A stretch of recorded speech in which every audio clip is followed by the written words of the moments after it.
Tinggal di belakang.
Bismillahirrahmanirrahim.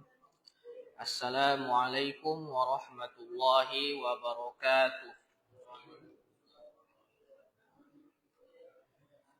Alhamdulillahi rabbil alamin. Wassalatu wassalamu ala ashrafil anbiya'i wal mursalin wa ala alihi wa ashabihi ajma'in. Qala Allah ta'ala fi kitabihil karim, ya ayyuhalladzina amanu taqullah wa qulu qawlan sadida yuslih lakum a'malakum wa yaghfir lakum dhunubakum wa may yuti'illaha wa rasulahu faqad faza fawzan 'azima. Bapak-bapak, jamaah pengajian yang dimuliakan dan dirahmati oleh Allah Subhanahu wa taala. Pada kesempatan malam hari ini kembali kita bertemu mengkaji kitab Taisirul Latifil Mannan fi Khulasati Tafsiril Quran. Pada pertemuan yang sebelumnya telah kita bahas muqaddimah dan pengantar dari penulis kitab ini, yaitu dari Syekh Abdurrahman bin Nasir As-Sa'di, di mana di dalam muqaddimah beliau menyebutkan 9 sifat atau 9 sifat Al-Quran, di mana Al-Quran disifati dengan 9 sifat tersebut. Dan juga secara ringkasnya, kitab ini bapak-bapak terdiri dari 3 bagian besar.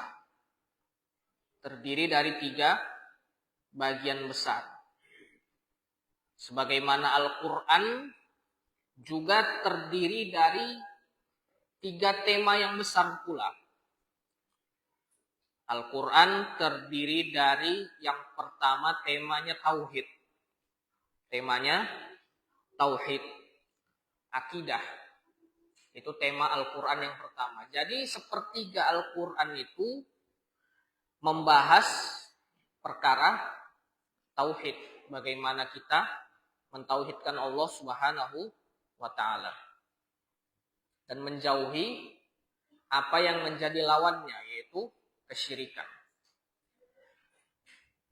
Kemudian tema yang kedua adalah yang berkaitan dengan syariah, yang berkaitan dengan hukum-hukum. Nah, ini pembahasannya dalam bab fikih terutama. Bab-bab syariah, hukum-hukum syariat. Dan yang ketiga adalah tentang kisah-kisah. Nah, atau dalam bahasa istilahnya, tema yang ketiga ini adalah perkara manhaj. Bagaimana kita menjalani hidup ini. Bagaimana kita mencontoh jalan hidup dari orang-orang terbaik. Nah, itu dia temanya. Jadi Allah sebutkan kisah-kisah orang-orang terbaik dari para nabi, para siddiqin, para syuhada dan sholihin. Allah sebutkan juga kisah-kisah orang yang celaka, orang yang binasa, yaitu orang-orang yang menentang para rasul, orang-orang yang mempertuhankan akalnya, orang-orang yang mempertuhankan hawa nafsunya, dan lain sebagainya. Jadi 3 tema besar ini juga diringkas atau diangkat di dalam kitab ini. Jadi tema yang pertama yang hendak kita bahas adalah dalam kitab ini, yaitu tema akidah. Nanti selanjutnya setelah tema akidah ini, di beberapa pertemuan berikutnya, insya Allah kita masuk ke tema syariah, yaitu fikih-fikih, hukum-hukum yang terdapat di dalam Al-Quran. Dan yang terakhir akan dibahas juga kisah-kisah para nabi yang terdapat di dalam Al-Quran. Dan juga dimasukkan oleh penulis ke dalam kitab ini. Baik Bapak-bapak yang dimuliakan oleh Allah Subhanahu wa taala, kita masuk kepada tema yang pertama, yaitu ulumut tauhid wal aqaid wal usul. Ilmu-ilmu yang berkaitan dengan bagaimana kita mentauhidkan Allah, bagaimana kita mengesahkan Allah. Wal aqaid, akidah-akidah, keyakinan-keyakinan, wal usul, dan pedoman hidup. Di awal pembahasan ini tentunya kita disajikan dengan satu surat yang istimewa, Bapak-bapak. Satu surat yang istimewa, yaitu surat Al-Fatihah, yang menjadi Fatihatul Quran, pembukaan Al-Quran. Bismillahirrahmanirrahim. Alhamdulillahi Rabbil Alamin, Ar-Rahmanir-Rahim, Maliki Yaumiddin, Iyyaka na'budu wa iyyaka nasta'in, Ihdinas siratal mustaqim, Siratal ladzina an'amta 'alaihim, Ghairil maghdubi 'alaihim waladdallin. Berkata Ibnul Qayyim di dalam kitab Madarijus Salikin, beliau menyebutkan keistimewaan surat ini, Bapak-bapak. Beliau menukil dari salah satu tabi'in yang bernama Al-Hasan Al-Basri, bahwasanya jumi'a ma'ani at-Taurah wal Injil wal Quran, jumi'a ma'ani at-Taurah wal Injil wal kutub as-sabiqah fil Quran.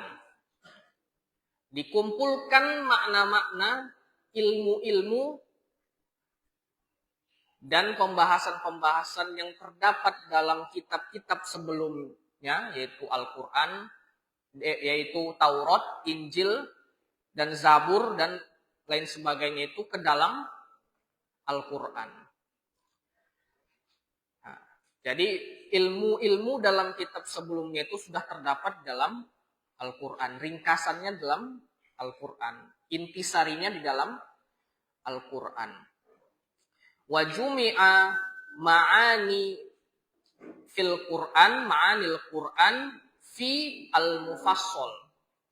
Dan dikumpulkan ilmu-ilmu yang terdapat di dalam Al-Quran itu, makna-makna yang terdapat di dalam Al-Quran itu di dalam Al-Mufassal, surat-surat pendek. Nah, itu Bapak-Bapak.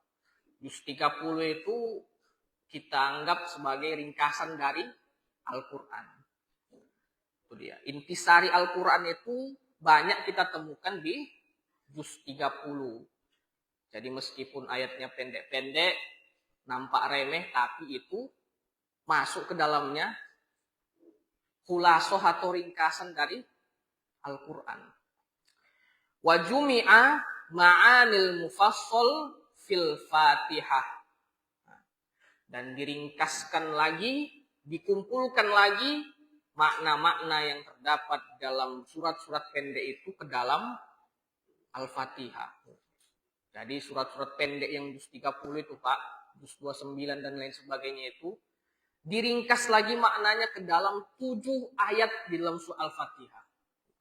Jadi merangkum, tak cuma merangkum makna-makna yang terdapat dalam surat pendek, bahkan merangkum makna-makna yang terdapat dalam Al-Quran. Nah ini.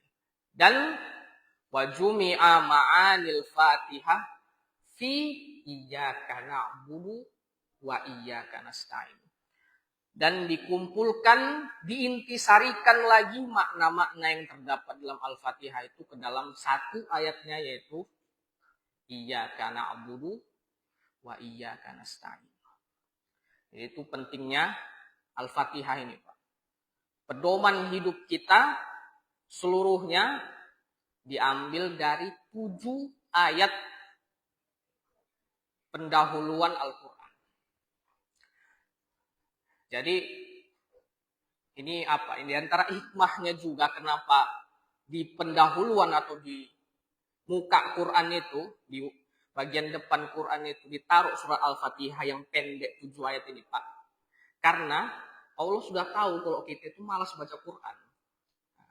Jadi Allah taruh di depan itu surat Al-Fatihah, disitulah pedoman hidup. Bagi kalian yang malas baca Quran.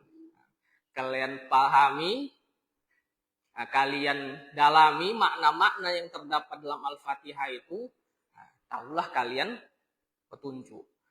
Tahulah, barulah kalian terdorong untuk membuka halaman selanjutnya dari Al-Quran itu. Jadi Al-Fatihah ini mukaddimahnya.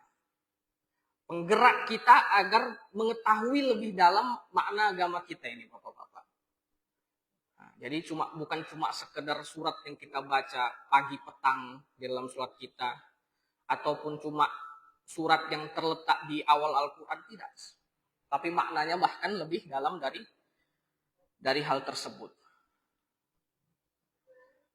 Nah, jadi di dalam kitab ini penulis meringkas pembahasan Al-Fatihah ini, yang tentunya Al-Fatihah itu punya makna-makna yang melaut, seluas samudra, bahkan lebih luas daripada itu. Tetapi penulis di sini membatasi pembahasannya di dalam ilmu tauhid, akidah, dan pedoman hidup. Nah, jadi penulis memberikan 3 gambaran besar, Bapak-Bapak. 3 tema besar seputar Al-Fatihah ini. Tema yang pertama yang berkaitan dengan Al-Fatihah ini adalah Ma'rifatul Ma'bud. Ma'rifatul Ma'bud. Mengetahui siapa yang berhak untuk kita ibadahi. Itu yang pertama, Bapak. Kemudian tema yang kedua adalah Ma'rifatu kaifiyati ta'amul ma'bud. Nah, bagaimana kita berinteraksi dengan yang kita sembah itu. Nah, bagaimana kita berkomunikasi, bagaimana kita bergaul, bagaimana kita bersikap kepada yang kita ibadahi.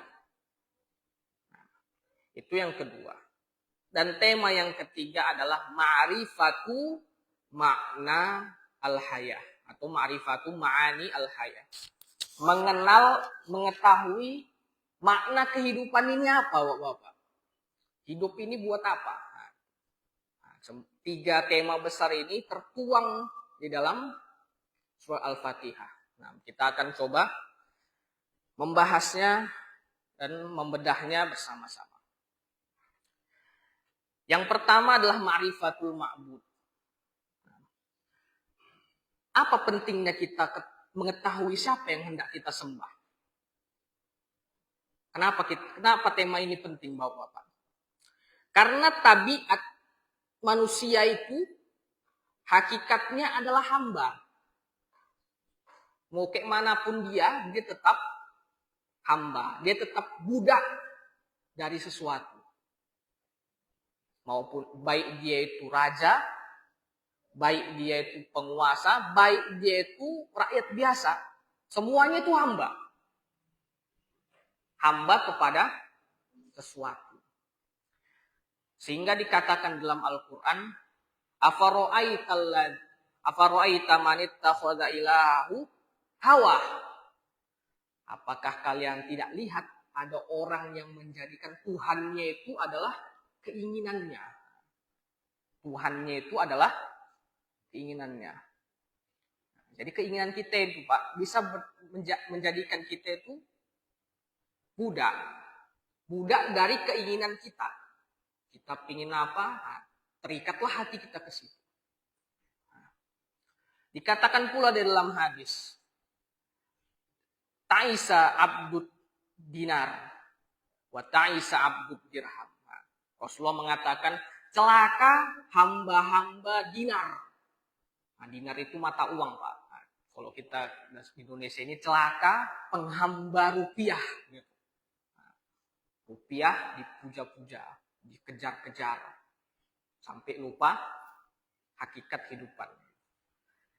Ta'isa abdud dinar, celakalah orang-orang yang menghamba kepada dirham dan dinar. Jadi manusia itu hakikatnya adalah hamba, mau dia itu raja maupun masyarakat biasa. Kalau raja dia hamba dari kekuasaannya. Bagaimana dia bisa melanggengkan kekuasaannya? Berupayalah dia untuk hal tersebut. Jadi hamba dari keinginan dia mempertahankan kekuasaan. Itu raja. Adapun kita masyarakat biasa hamba dari apa yang kita inginkan. Nah, hamba dari hawa, keinginan kita. Hawa nafsu kita. Itulah kita. Itulah hakikat manusia pada umumnya. Maka penting bagi kita untuk mengetahui siapa yang berhak untuk kita jadikan Tuhan. Nah, kita menghamba kepada siapa, itu dia. Penting itu, Pak. Agar kita tidak salah pilih Tuhan. Gitu. Tidak salah pilih tempat kita menghamba. Kalau kita salah pilih tempat kita menghamba, hancur kita, Pak. Itu pentingnya. Jadi ma'rifatul ma'bud ini terbagi menjadi 3, Bapak-bapak. Bagaimana kita mengetahui siapa yang berhak kita sembah itu 3 caranya. Yang pertama ma'rifatu zatihi. Mengetahui siapa dia. Mengetahui siapa dia. Nah, penulis di sini memperkenalkan Allah, memperkenalkan zat yang berhak untuk disembah itu, untuk diibadahi, untuk kita menghamba kepadanya, itu dengan 2 ayat penting. Ayat yang pertama yaitu Alhamdulillahi Rabbil Alamin. Alhamdulillahi Rabbil Alamin. Kenapa ayat ini penting, Pak? Karena mengandung satu identitas dari zat yang berhak untuk kita ibadahi, yaitu Rabbul Alamin. Nah, disebutkan maknanya oleh penulis bahwasanya makna Rabb itu adalah al-murabbi jami'al alamin bikulli anwa'it tarbiyah. Itulah disebutkan oleh penulis. Yaitu yang merawat, yang mengasuh dan memperbaiki seluruh alam. Bukan cuma alam manusia, Pak. Alam tumbuhan, alam malaikat, alam jin, dan alam-alam yang lain, karena alam di sini bersifat jamak, banyak, seluruh alam yang merawat, mengasuh, mengayomi dan memperbaiki alam seluruhnya dengan segala bentuk perawatan. Jadi yang merawat alam ini Pak, Allah Subhanahu wa taala. Bagaimana Allah merawatnya? Yaitu fahuwallazi khalaqahum. Allah lah yang mencipta. Jadi semua ciptaan ini Allah yang mencipta. Wa razaqahum, dan memberikan mereka semua rezeki. Tak ada satupun makhluk di dunia ini, di alam semesta ini seluruhnya, kecuali rezekinya hanyalah dari Allah Subhanahu wa taala. Wa an'ama 'alaihim bin ni'amiz zahirati wal batinah, dan memberikan nikmat-nikmat penyokong hidup kepada mereka semua dengan nikmat-nikmat zahir, nikmat-nikmat yang nampak, nikmat makan, nikmat minum, nikmat kesehatan,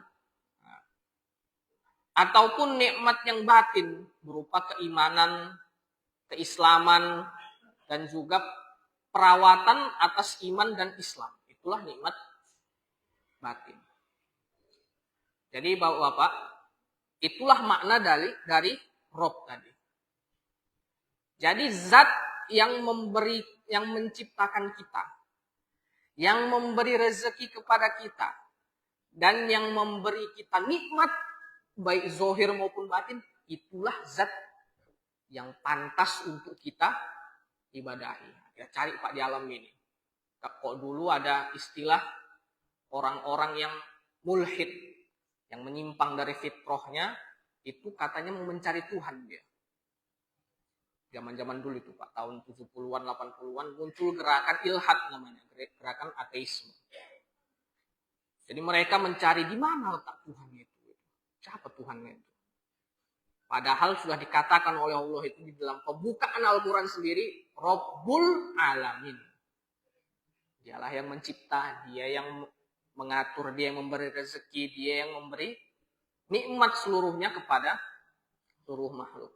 Fahuwal khaliqu war-raziqu wal mun'im lil alamin. Maka Allah itulah sang khaliq, pencipta, war-raziq, pemberi rezeki, wal mun'im lil alamin, dan pemberi nikmat bagi semesta alam.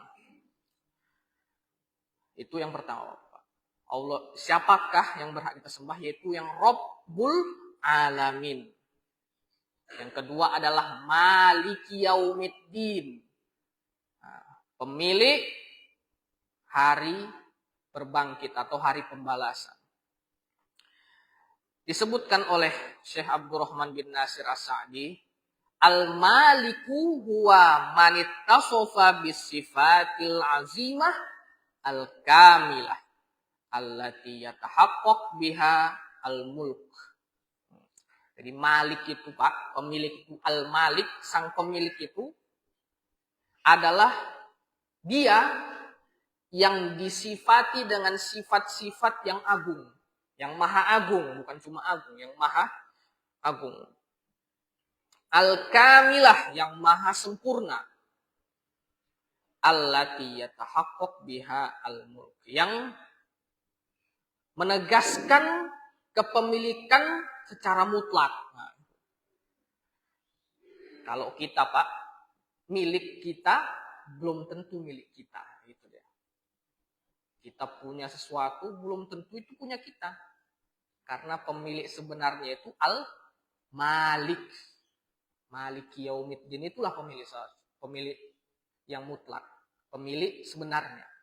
Kita ini Pak kena titipan aja nya. Apa yang nggak kena titip dari kita? Nah, baju yang kita pakai, jiwa yang bersemayam di dalam tubuh kita ini, nah, pendengaran, penglihatan, titipan semua itu Pak. Jisim kita ini semua titipan. Innalillahi wa inna ilaihi rojiun. Dari Allah lah kita kembali hanya kepada Allah Subhanahu wa taala. Titipan semuanya Pak. Pemilik sebenarnya itu adalah Al-Malik atau Maliki Yaumiddin. Jadi kemudian dilanjutkan juga oleh penulis, allati min asariha annahu ya'muru wa yanha. Karena Allah yang punya alam semesta ini, Pak, yang punya diri kita khususnya, maka Allah berhak untuk ngatur-ngatur kita. Nah, itu dia. Itulah bentuk sempurnanya kepemilikan Allah. Mengatur dan melarang. Wa yusibu wa yu'aqib. Memberikan ganjaran pahala maupun menghukum yang salah. Wa yatasarraf fil alamil ulwi was sufli. Dan mengatur alam yang tinggi, langit was sufli, bumi. Langit ke atas dan bumi ke bawah. Wat tasarruf at-tam al-mutlaq, dengan pengaturan, dengan kepemilikan yang sempurna lagi mutlak. Nah, jadi tidak ada yang bisa mengintervensi kepemilikan itu dan juga keputusan dari Allah Subhanahu wa taala. Bil ahkamil qadariyah, dengan hukum-hukum qadar, takdir. Dengan ketentuan-ketentuan takdir yang telah tertulis 50.000 tahun sebelum diciptakannya langit dan bumi. Itu qadar, Pak. Ada orang, bahkan daun yang jatuh itu pula dari pohon itu sudah tertulis 50.000 tahun sebelum diciptakannya langit dan bumi. Makanya akidah orang kebanyakan tuh, Pak, ketika terjadi sesuatu, apa dikatakan oleh mereka? Wong sudah tertulis kok. Nah, di suratan takdir. Nah, itu kan satu kaidah, keyakinan yang ada pada fitrah setiap manusia gitu. Jadi setiap apa yang terjadi di alam ini semuanya sudah tersurat di dalam suratan takdir gitu. Sudah tertulis ya. Nah, wal ahkam asy-syar'iyyah, dan ketentuan-ketentuan syariah. Nah, jadi kalau qadariyah tadi, Pak, kejadian-kejadian yang terjadi di alam ini, baik yang disukai oleh Allah maupun yang tidak disukai, itu berkaitan dengan takdir tadi. Contohnya bagaimana? Ada kebaikan, ada kejahatan. Kenapa Allah menciptakan kejahatan? Ya tentunya karena ada hikmahnya. Itulah takdir Allah atas alam ini. Ada kemauan baik, ada kemauan buruk. Ada malaikat, ada setan. Itu takdir, qadar. Sudah ketentuannya. Sudah tertulis dari sejak lama. Adapun yang syar'iyah ini, yang berkaitan dengan syar'iyah, itu yang disukai, hanya disukai oleh Allah. Jadi Allah mentakdirkan siapa saja yang beriman, siapa saja yang bisa beramal soleh, siapa saja yang masuk Islam, itu udah Allah takdirkan, dan itu takdir syar'iyah. Nah, tergambar ketika kita mengajak orang, Pak. Kok takdir qadariyah itu dikatakan oleh Allah Subhanahu wa taala, innaka la tahdi man ahbabta walakinallaha yahdi may yasha. Itu dia. Engkau, wahai Rasulullah, tidak akan mampu untuk mengajak orang untuk masuk Islam. Tetapi hanya Allah lah yang mampu untuk menjadikan dia itu masuk Islam. Itu takdir, itu qadar, dari segi qadarnya. Adapun yang syar'iyah, innaka la tahdi ila siratim mustaqim. Sungguhnya engkau, wahai Rasulullah, bisa mengajak orang kepada jalan yang lurus. Nah, itu bisa, tapi itu berkaitan dengan syar'iyah yang disukai oleh Allah Subhanahu wa taala. Wa ahkamil jaza, dan hukum sebab akibat. Nah, kalau kita melakukan ini terjadi sesuatu. Kalau kita melakukan ini akan bisa terjadi hal yang lain itu.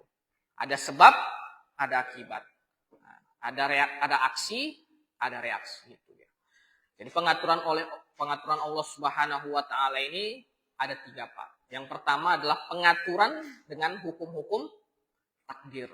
Yang kedua hukum-hukum syariat. Yang ketiga hukum-hukum sebab akibat. Itu, Pak. Baik, itu yang pertama, yaitu mengenal siapa dia, siapa Allah. Yang kedua adalah mengetahui nama dan sifatnya. Kalau kita sudah tahu hakikat atau siapa dianya secara umum, maka kita ketahui nama-nama dan sifat-sifatnya. Nah, seperti halnya ini misal yang adna atau misal yang rendah nih Pak. Kalau kita kenal orang, kita kenal dulu secara garis besarnya. Nah, dia orangnya bagaimana? Nah, orangnya bagaimana? Terus kita dalami nama dia dan sifat dia, identitas dia, jati diri dia. Nah, begitu juga dengan Allah. Tapi ini masalul a'la, masal yang tertinggi. Misal yang lebih tinggi dan lebih agung kedudukannya daripada misal tersebut. Kita dalami Allah, Pak. Siapa Allah itu? Dari mana kita kenal Allah kalau bukan dari nama dan sifatnya? Pak. Sebagaimana disebutkan dalam surah Al-A'raf, walillahil asmaul husna fad'uuhu biha. Nah, jadi Allah punya nama-nama yang baik, nama-nama yang bahkan terbaik, bukan cuma baik, Pak. Nama-nama yang terbaik. Nah, apa pentingnya kita kenal nama dan sifat Allah ini, Pak? Agar kita tahu betul-betul bagaimana kita bersikap kepada Allah. Kalau kita kenal orang, misalnya, si fulan itu orangnya pantang dibohongi. Nah, gitu. Kok dibohongi sudah gak dipercaya lagi. Gak percaya lagi dia sama kita. Si fulan itu orangnya dermawan. Tapi kalau kita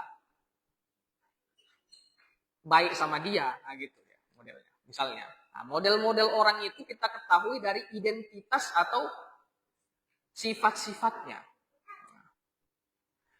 Jadi sifat-sifat yang Allah sebutkan dalam Al-Quran itu atau dalam Asar itu ada 99 nama dan sifatnya bahkan lebih banyak lagi, Pak. Karena dalam nama itu ada beberapa sifat. Jadi di antara nama-nama dan sifat Allah yang Allah sebutkan di dalam surah Al-Fatihah ini adalah Ar-Rahmanur Rahim. Ar-Rahman, Ar-Rahim. Berkata penulis yaitu Syekh Abdurrahman bin Nasir As-Sa'di, Ar-Rahmanur Rahim atau Ar-Rahmanir Rahim ismani dallani ala annahu ta'ala dzur-rahmah al-wasi'ah al-azimah wasi'at kulla syai'in wa ammat kulla makhluk. Yaitu zat yang memiliki sifat rahmat, sifat penyayang, sifat kasih dan sayang. Jadi Allah itu Pak punya sifat kasih dan sayang. Dan tentunya sifat kasih sayang itu bukan seperti sifat kasih sayang kita yang terbatas. Kalau kita Pak sayang, kasih dan sayang kita itu kepada orang-orang yang kita cintai, orang-orang yang kita senangi. Tapi kasih dan sayangnya Allah itu meliputi seluruh makhluk. Baik yang zolim maupun yang fasik, maupun yang beriman, maupun yang orang yang Islam. Nah, itu semuanya Allah sayangi. Buktinya apa, Pak? Allah kasih nikmat. Nah, Allah kasih napas. Nah, gitu modelnya. Setiap orang yang hidup di dunia ini, baik dia zolim, baik dia itu adil, baik dia itu beriman maupun kufur, semuanya masih Allah kasih napas. Tidak ada ceritanya Allah itu tengok ada orang kufur ini, habiskan napasnya, bungkam langsung. Tidak ada ceritanya, Pak. Itu bukti sifat rahmatnya Allah. Sifat kasih sayangnya Allah. Masih dikasih pre lagi, Pak. Dikasih pre. Meskipun kayak Firaun mengaku Tuhan dianya, Allah kasih pre gitu. Sampai tiba nanti harinya. Gitu.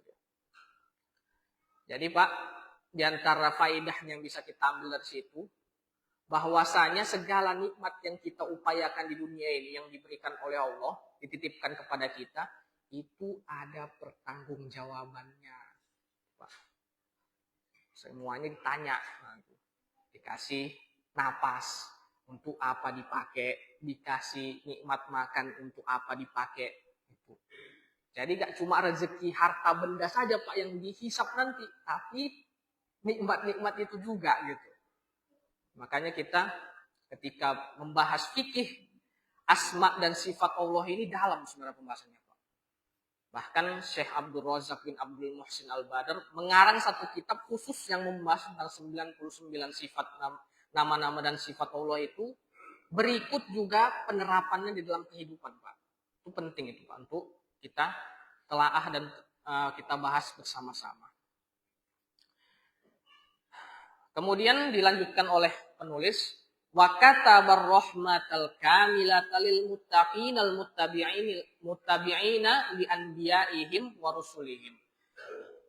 Selain sifat rahmat atau sifat kasih sayang yang umum tadi Pak, Allah juga menetapkan satu jenis kasih sayang khusus kepada orang-orang yang muttaqin, bertakwa. Al-muttabi'ina li anbiya'ihim wa rusulihim. Orang-orang yang betul-betul mengikuti nabi-nabi dan rasul-rasul mereka. Itulah. Jadi apa yang didapatkan dari sifat rahmat khusus ini? Fahaula'i lahumur rahmatul kamilah al-muttasilah bis-sa'adatil abadiyah. Mereka lah orang-orang yang mendapatkan sifat rahmat kasih sayang yang sempurna. Sempurna Pak. Al-muttasilah yang terhubung kepada sa'adatil abadiyah. Kebahagiaan yang tanpa batas. Yaitu surga jannatun na'im. Jadi orang-orang tertentulah yang berhak atau yang bisa mendapatkan sifat rahmat dari Allah secara khusus. Dikatakan pula oleh penulis di sini, wa qala aidan wa'lam, ketahuilah Bapak. Kita di sini pantas untuk mengetahui hal ini. Anna minal qawaidil lati ittafaqu alaiha salaful ummah wa a'immatuha ma dalla alaihil kitabu was sunnah minal imani bi asma'illahi kulliha wa sifatihi jami'iha wa bi ahkami tilkas sifat. Ketahuilah bahwasanya kaidah yang disepakati oleh pendahulu kita dari kalangan sahabat tabi'in dan tabi'ut tabi'in, sepakat mereka baik orang salaf yang bersifat secara umum maupun para imam-imam kita. Imam Syafi'i, Imam Malik, Imam Ahmad dan lain sebagainya, para imam kita, Imam Ibnu Hajar dan lain sebagainya. Mereka sepakat untuk menetapkan nama dan sifat Allah sebagaimana ditetapkan oleh Al-Quran dan Sunnah Rasulullah. Tetapkan Pak. Mereka menetapkan sifat, nama dan sifat Allah. Seluruhnya nama dan sifat Allah. Wa bi ahkami tilkas sifat. Dan hukum-hukum atau kelaziman-kelaziman yang menyertai sifat-sifat tersebut. Nah, jadi di sini ada 3 kaidah. Kaidah yang berkaitan dengan nama dan sifat Allah. Kita ringkas saja. Yang pertama adalah menetapkan nama dan sifat Allah sebagaimana datang dari Al-Quran maupun Sunnah. Itu pertama Pak. Yang sahih, Sunnah yang sahih. Yang betul dari Nabi SAW. Min ghairi tasbihin wa tamtsilin wala ta'wilin wala tahrifin. Tanpa menyerupakannya dengan makhluk. Tanpa memisalkannya dengan makhluk. Tanpa mengartikannya tanpa konteks yang sebenarnya. takwil dan tanpa takwil, wala tahrif dan tanpa menyelewengkan maknanya kepada makna yang bukan sebenarnya. Itu dia. Itu yang pertama, Pak. Menetapkan nama dan sifat Allah sebagaimana datang dari Al-Qur'an dan Sunnah. Yang kedua, menetapkan hukum-hukum yang berkaitan dengan sifat tersebut. Kama yanbaghi li jalalihi wa azamatihi subhanahu wa ta'ala. Yaitu menetapkan hukum-hukum atau hal-hal yang melazimkan nama tersebut sebagaimana keagungan dan kebesarannya Allah Subhanahu wa ta'ala dan kesempurnaannya Allah Subhanahu wa ta'ala sebagaimana sifat rahmat tadi, Pak. Kalau kita menetapkan, yang pertama tadi kita menetapkan sifat rahmat ada pada Allah Subhanahu wa ta'ala. Kemudian kita tetapkan bahwasanya rahmat kasih sayang Allah itu bukan seperti kasih sayangnya makhluk yang banyak kurangnya. Kita, Pak, sayang itu kadang temporer. Nah, kalau kita sayang kali, kadang hilang sayangnya. Nah, itu dia. Itu temporer dia. Jangka waktunya ada jenuhnya, itu sayangnya makhluk. Akan tetapi sayangnya Allah itu sempurna dari segala bentuknya. Sayangnya Allah itu sempurna dari segala bentuknya, segala sisinya. Ini sudah masuk waktu ini. Ya, kita rehat sejenak untuk azan Isya.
Baik, kita lanjutkan. Izin ya Pak. Kita masuk ke yang ketiga kaidahnya, yaitu nafyul mumasalati bil makhluk fi haqiqatil asma was sifat, yaitu menafikan, meniadakan keserupaan dengan makhluk dalam hakikat asma atau nama-nama dan sifat-sifat Allah. Jadi gak ada yang serupa Pak. Sama namanya, beda hakikatnya. Nah, itu dia. Kalau misalnya begini, antena. Ketika bapak-bapak mendengar kata antena, apa yang tergambar di pikiran bapak-bapak? Antena itu ada antena mobil gitu Pak. Dulu kok mobil-mobil dulu yang ada radionya itu ada antenanya. Ada antena TV. Nah, ada antena di puncak power, ada antenanya. Ada juga antena serangga. Serangga itu kan ada antenanya itu Pak. Coro, kecoa gitu kan. Apa namanya, belalang, itu ada antenanya. Satu kata antena, maknanya itu, hakikatnya itu bisa berbeda. Jadi ketika kita mendengar kata rahmat dari Allah itu, jangan kita maknai itu sama seperti makhluk. Enggak. Rahmatnya Allah itu luas. Sebagaimana kita sebutkan tadi. Kalau kita punya sifat rahmat, punya sifat kasih sayang, kita pilih-pilih. Tapi kalau Allah itu semuanya dikasih. Itu di antara satu maknanya. Oke, jadi kita ringkas. Yang pertama, kaidahnya adalah menetapkan nama dan sifat. Yang kedua adalah menetapkan kesempurnaan kepada nama dan sifat Allah. Yang ketiga adalah meniadakan kekurangan. Nah, kalau serupa itu berarti kurang Pak. Kalau Kholik atau pencipta serupa dengan makhluknya, berarti ada kekurangan pada diri penciptanya. Itu Pak. Jadi kita meniadakan kekurangan. Itu yang ketiga kaidahnya. Baik, itu dari yang kedua mengenai bagaimana kita mengenal Allah Subhanahu wa Ta'ala. Yang ketiga adalah mengetahui hak-haknya Allah Subhanahu wa Ta'ala. Sebagaimana makhluk punya hak, Allah lebih punya hak lagi kepada kita, Pak. Sebagai makhluknya, sebagai hambanya. Apa yang dituntut dari kita ini, Pak? Nah, dijawab oleh hadis Muaz bin Jabal. Nah, jadi Muaz bin Jabal ini, Pak, dahulu pernah diajak rawon. Diraun-raunkan sama Rasulullah. Naik keledai beliau. Diraun-raunkan, dibonceng beliau di belakang Rasulullah. Ketika raun-raun itu bertanya Rasulullah kepada Muaz bin Jabal. Ya Muaz, atadri ma haqqullahi 'alal 'ibad? Wahai Muaz, tahu enggak engkau apa haknya Allah atas para hambanya? Apa yang Allah minta kepada para hambanya? Maka jawab Muaz, Allahu wa rasuluhu a'lam. Hanya Allah dan Rasul yang tahu, ya Rasulullah.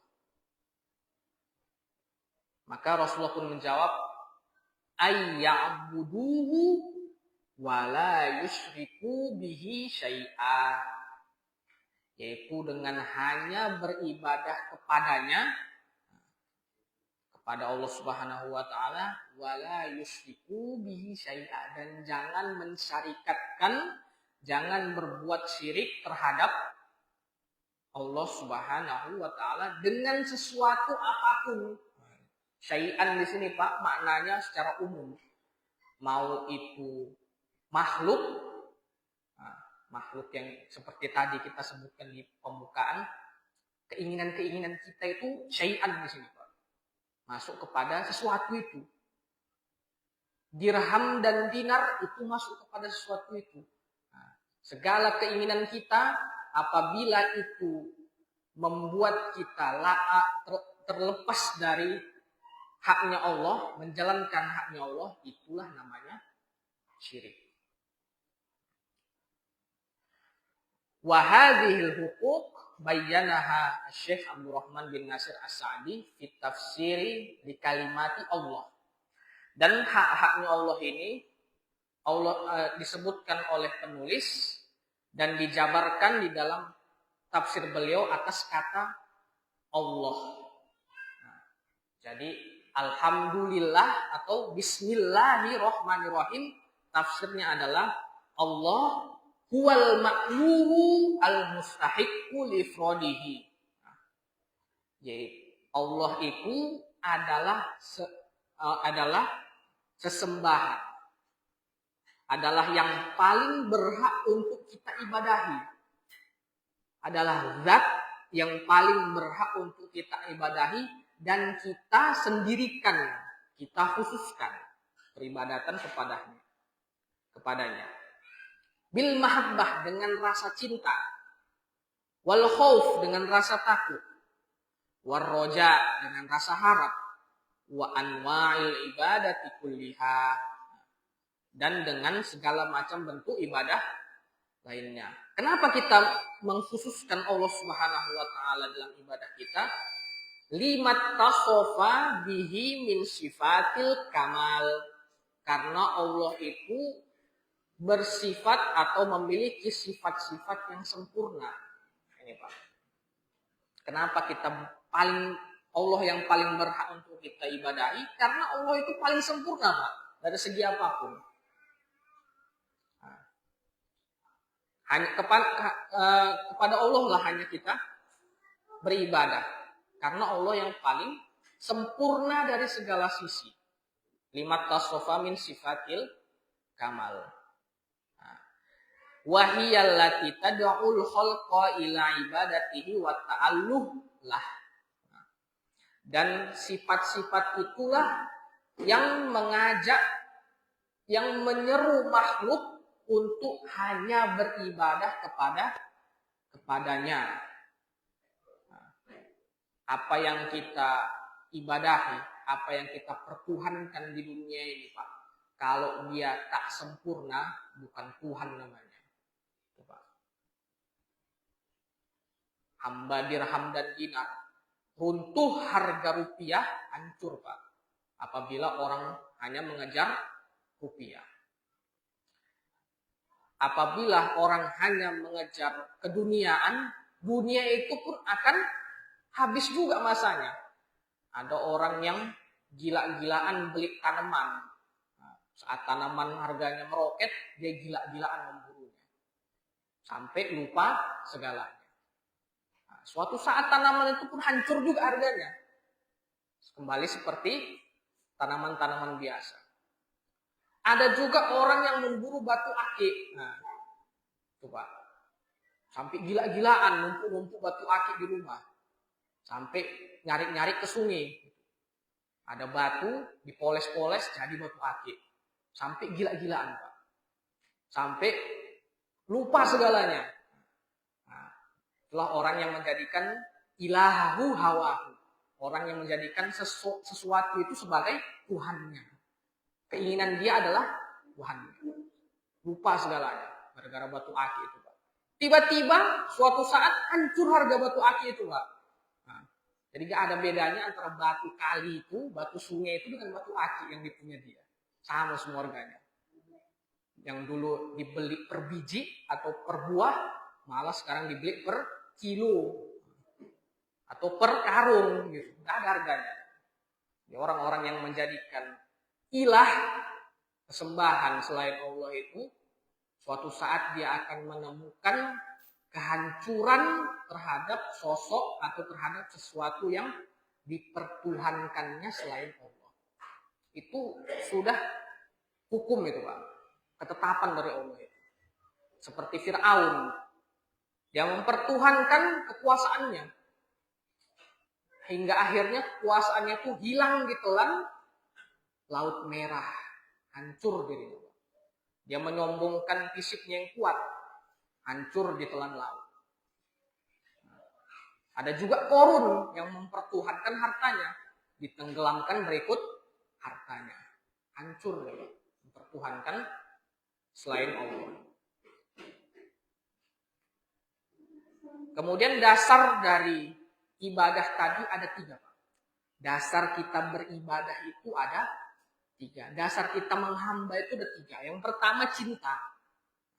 Kalau menghamba itu tanpa cinta, nah itu macam pekerja kasar. Pekerja kasar. Atau orang upahan. Tunggu dikasih baru gerak. Itu dia hamba yang belum sempurna. Cinta. Diibaratkan oleh Buya Hamka, Pak, dalam kitab Lembaga Budi. Beliau mengibaratkan begini. Ada orang menggoes sepedanya, panas-panasan, berpeluh-peluh, naik ke bukit, di ujungnya itu ada desa. Dia itu gak merasa lelah, gak merasa capek. Karena apa, Pak? Karena di belakangnya ada si dia, orang terkasih. Jadi orang yang menggoet sepeda itu tanpa ada orang terkasih di belakangnya itu pasti merasa letih. Nah, ini karena ada orang terkasihnya itu ada rasa penat, Pak. Karena cinta. Orang kok cinta itu, kok kata orang, tai kucing rasa coklat katanya. Itu kata orang. Jadi kita rela melakukan sesuatu apapun, mustahilnya apapun itu karena cinta. Coba. Rela orang berpeluh-peluh, kakinya sakit, panas-panasan untuk sholat tarawih. Nah, karena apa? Cinta. Kalau kita nggak cinta, Pak, nggak rela kita itu sholat itu 5 kali sehari. Berat rasanya. Kalau kita nggak cinta, Pak, nggak mau kita puasa-puasa. Untuk apa puasa? Mending makan. Itu cinta, Pak, dasarnya. Kalau kita nggak cinta, Pak, kepada Allah, tak mau kita itu buang-buang duit kita itu ke tanah suci. Untuk apa? Mending ke Paris, mending ke New York, mending ke London. Nah, nengok Cristiano Ronaldo di Madrid gitu kan. Kok kita nggak cinta kepada Allah, nggak mau kita buang duit kita itu ke tanah suci. Itulah bahasa kasarnya, Pak. Jadi cinta yang pertama. Yang kedua adalah rasa takut. Nah, jadi ada orang yang beribadah cinta dan rasa takut. Rasa takut terhadap apa, Pak? Kalau orang yang dicintainya ini marah. Ini bapak-bapak mungkin merasa lah. Kita lah semua ini. Masa muda dulu, pastilah ada orang yang kita taksir. Kalau dia marah, poning kita, Pak. Nah, ngambek dianya. Dek, makan yuk. Terserah abang lah. Nah, hancur kita, rusak kita. Jadi kita mengupayakan segala sesuatunya agar dia itu tidak marah. Takut kita kalau dia marah. Takut kalau yang terkasih itu marah. Karena apa? Kalau udah marah kacau kita. Apalagi kalau Allah marah, Pak. kacau hidup kita karena hidup kita itu di bawah kendalinya Allah. Nah, baik buruknya yang menimpa kita itu kendalinya dari Allah. Nah, coba. Takut kita atas azabnya Allah. Warroja. Nah, ini yang ketiga. Yaitu berharap. Harap. Kalau cinta tadi itu karena dorongan dari jiwa, kalau harap itu ada timbal baliknya. Timbal balik yang kita dapatkan. Yaitu berupa balasan baik. Berupa pahala, berupa surganya Allah Subhanahu wa ta'ala. Makanya syair Abu Nawas itu, Ilahilastulil firdausi ahla wala aqwa bin naril jahim. Itu sebenarnya kurang sempurna dari segi ibadah. Karena Abu Nawas cuma takut neraka. Dan dia tidak takut neraka. Bukan mengharap surga. Itu dia. Tidak pantas jadi ahli surga, juga takut neraka. Tidak pantas. Dia kurang satu. Dia kurang dua. Dia cinta. Tapi dia tidak menjadikan rasa takut dan rasa harap ini sebagai pondasinya. Jadi kita stabilkan 3 pondasi ini. Para ulama menyatakan 3 pondasi ini bagaikan kapal terbang. Kapal terbang.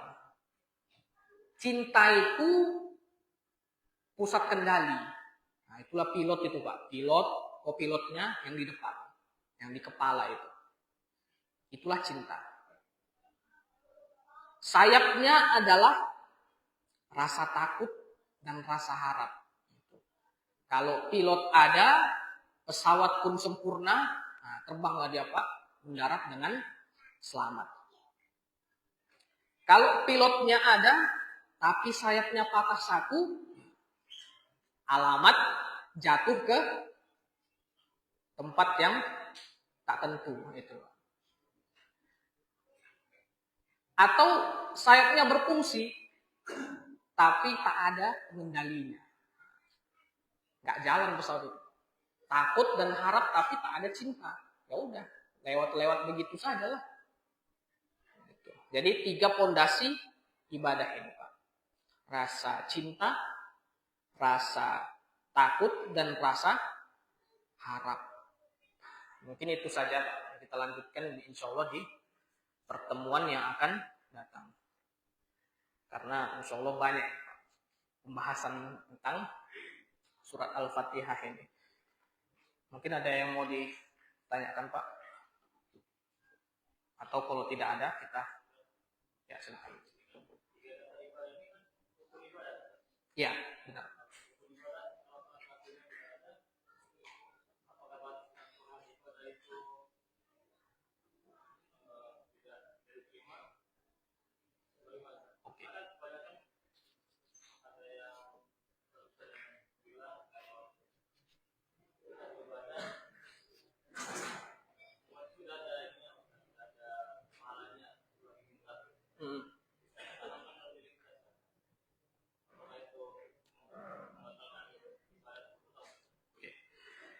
Baik, jadi 3 rukun atau 3 pondasi yang kita sebutkan tadi mengenai ibadah itu bukan membatalkan ibadahnya secara zahir atau secara nampak. Karena ini amalan hati, Pak. Nah, jadi kok yang bersifat amalan hati biasanya itu menafikan kesempurnaan ibadah kita. Karena banyak mungkin, bahkan kita sendiri, saya sendiri, Pak, menyeimbangkan 3 ini tuh sulit. Gitu. Nah, menyeimbangkan 3 ini sulit. Kadang kita beribadah itu karena takut aja. Takut aku masuk neraka gitu. Nah, kadang kita pun ibadah itu karena pingin surga. Habis dengar motivasi untuk ke surga, nah, motivasi kita. Habis dengar siksa kubur, siksa neraka, takut kita. Kadang juga kita dengar pengajian-pengajian, nah, yang berisikan tentang mahabbatullah, cintaan kepada Allah, cinta kita kepada Allah. Jadi itu bukan membatalkan ibadah seluruhnya, akan tetapi mengurangi kesempurnaan ubudiyah kita kepada Allah. Mengurangi kesempurnaan penghambaan diri kita kepada Allah itu. Nah, jadi nggak menafikan ibadah kita. Aku lagi takut ini, mau sholat nanti takut batal. Enggak. Tapi mengurangi kesempurnaan. Nah, caranya apa? Ya disempurnakan gitu. Jangan kita berhenti ketika kurang. Nah, ketika kurang itu disempurnakan. Jangan diberhentikan, jangan dibatalkan, tapi disempurnakan. Nah, untuk yang berkaitan dengan hukum-hukum ibadah itu masuk ke bab fikih. Nah, masuk ke bab fikih. Kalau ini dilakukan bisa membatalkan ibadah. Contohnya apa? Sholat tak berwudu. Nah, batal ibadahnya. Batal sholatnya. Atau wudu tidak membasuh kaki. Nah, batal wudunya. Meninggalkan rukun. Nah, itu dia. Tapi kalau rukun yang ini, Pak, ini berkaitan dengan kesempurnaan ubudiyah. Kesempurnaan penghambaan diri. Nah, bukan kesempurnaan ibadah gitu. Kalau ini ditinggalkan, ini bisa batal. Ini kesempurnaan ubudiyah, penghambaan diri kita. Nah, itu dia. Wallahu taala a'lam.